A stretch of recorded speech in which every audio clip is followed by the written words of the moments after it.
Hi, if you'll indulge me for a moment, I want to share a video if I can handle the technology of it.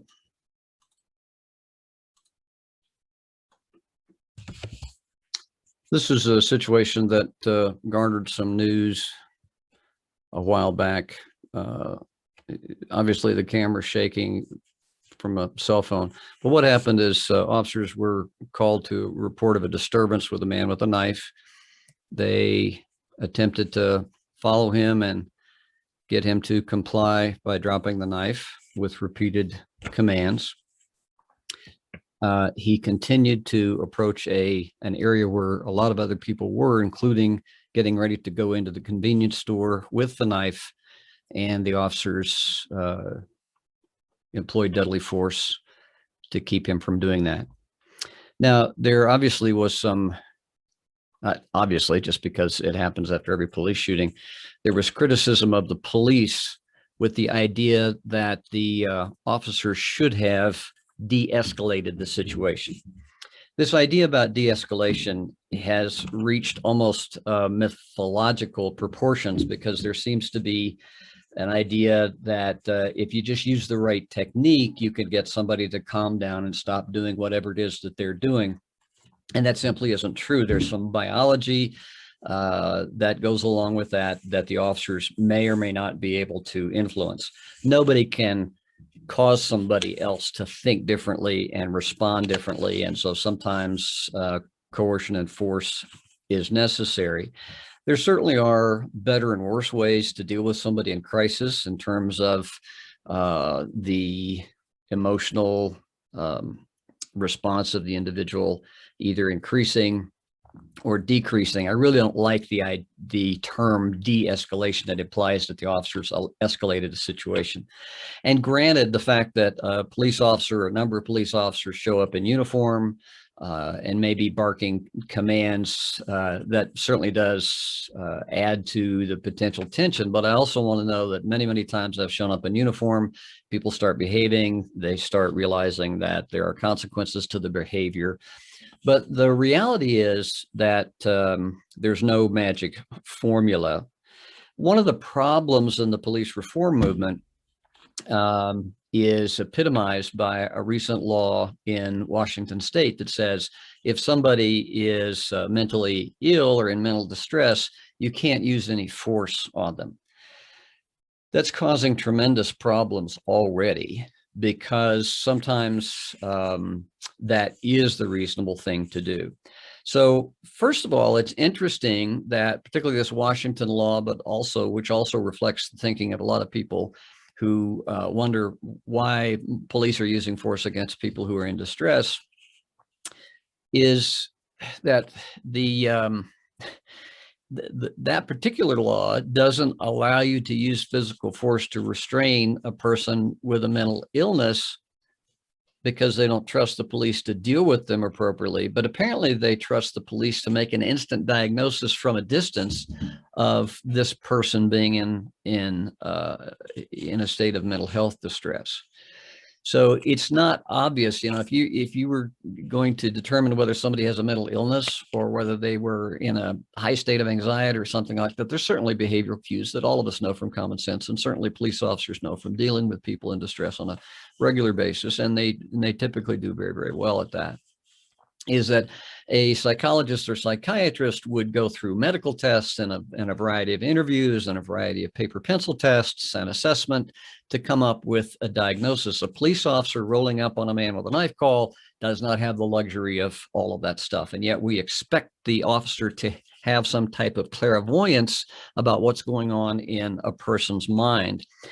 And danger is danger. If a pregnant woman has a gun, if an elderly Alzheimer's patient has a gun, if a developmentally disabled person has a gun, that's the danger. And I'm sorry if we can't talk somebody in a high level of distress or disability out of that weapon. Many years ago, I received a call from, or my department received a call from a sheltered workshop where developmentally disabled, I think the old term at the time was mentally retarded, And this young woman had grabbed a knife out of the kitchen and was threatening and then fled. And she was, when I rolled up on the scene, trying to anticipate her direction of travel, she was flailing this butcher knife and was headed toward a daycare center. Now, you can talk about de-escalation all day long, but if you've got somebody with a low emotional capacity, a low intellectual capacity and cognitive capacity, somebody's in a high degree of distress from an episode and all kinds of biochemistry going on in their brain, and they've got a knife that they've already threatened somebody with, and they're headed toward a daycare center, I don't have time to talk a person down. So I had to use some level of force. Now, I was able to use some pepper spray and get the individual disarmed. And that's the way that I de-escalated the situation. So the real key to de-escalation, I like to call it neural breaking. Now, I talked with a renowned psychologist who didn't really like that term, but I still think it's applicable, because really agitation and distress is a product of brain chemistry that is affecting the body and behavior and perception. So in order for brain chemistry to get from that highly agitated state to a state of normalcy or homeostasis, it just takes time. It takes up to 20 minutes for the chemistry to change in the body. And that's assuming that there is not continual stimulation. I also ran through the field after a young man who was under, I don't know, psychotic or LSD, I don't know.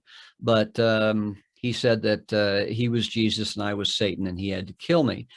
So the way that I de-escalated that as he began to run toward a populated area was I tackled him, restrained him, got him into an ambulance and got medical care for him.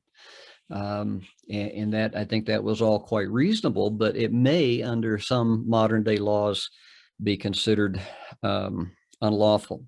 The other thing is that individuals who are in a psychotic state, who are hallucinating, who are under the influence of alcohol or other drugs, they don't feel pain like a person would in their normal state. And they obviously are not thinking with this part of the brain. In fact, this part of the brain, the thinking rational brain, is the thing that's first affected by substance abuse in particular, and some other brain conditions that can cause hallucinations. So again, I don't know, like the man who thought he was Jesus and I was Satan, I don't know if when I'm talking to somebody, how many voices they're hearing, and they're audibly hearing voices. It's as though people are actually there. Now I've got to compete with those other voices. And I don't know if he looks at me and sees that I'm a giant insect or some type of spirit demon. We don't know what's inside somebody's head.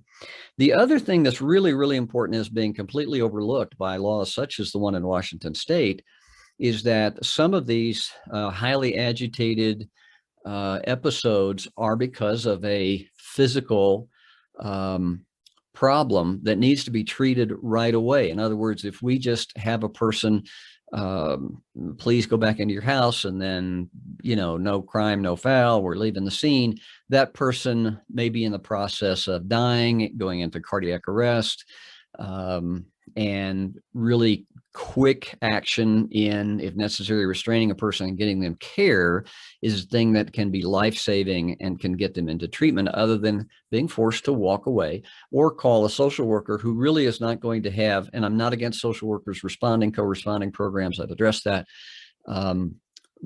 But when somebody is agitated and dangerous, they're agitated and dangerous. And if we can get some time, 20 to 30 minutes, or maybe an hour or 2 or 3, to get somebody back to a state where they can willingly comply without us having to use some type of force, without the police having to use some type of force, then that's a win, but we don't always have the luxury of that time. So de-escalation, more education and training for police officers is great. Certainly can't oppose that.